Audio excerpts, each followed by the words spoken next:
Rajahmundry rural హుకుంపేటలో 77వ గణతంత్ర దినోత్సవ సందర్భంగా రాజ్యాంగ నిర్మాత, ప్రపంచ మేధావి డాక్టర్ బిఆర్ అంబేద్కర్ విగ్రహం వద్ద అంబేద్కర్ యూత్ వెల్ఫేర్ అసోసియేషన్ ఆధ్వర్యంలో గణతంత్ర దినోత్సవ వేడుకలు ఘనంగా జరిగాయి. అంబేద్కర్ యూత్ వెల్ఫేర్ అసోసియేషన్ వ్యవస్థాపక అధ్యక్షులు నక్కా విజయ్ కుమార్ మాట్లాడుతూ 77వ గణతంత్ర దినోత్సవ సందర్భంగా ప్రపంచ మేధావి డాక్టర్ బిఆర్ అంబేద్కర్ సేవలను కొనియాడారు. రాజ్యాంగం ద్వారా బడుగు బలహీన వర్గాలకు అంబేద్కర్ చేసిన మేలు జ్ఞాపకం చేసుకుంటూ ఆయనకు కృతజ్ఞతలు తెలిపారు. అంబేద్కర్ రాసిన రాజ్యాంగం ద్వారానే అన్ని వర్గాల పౌరులకు హక్కులు కల్పించబడ్డాయన్నారు.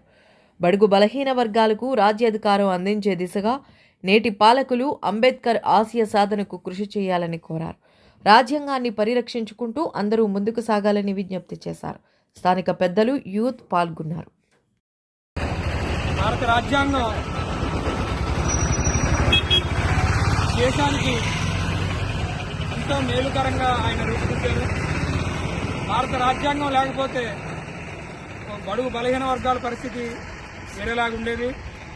మరి ఇదే భారత రాజ్యాంగాన్ని ఈ రోజున కొంతమంది వ్యతిరేకిస్తూ మళ్ళీ మనుశాస్త్రాన్ని తీసుకురావాలని ప్రయత్నం చేస్తున్నారు కొన్ని మతతత్వ మరి శక్తులు.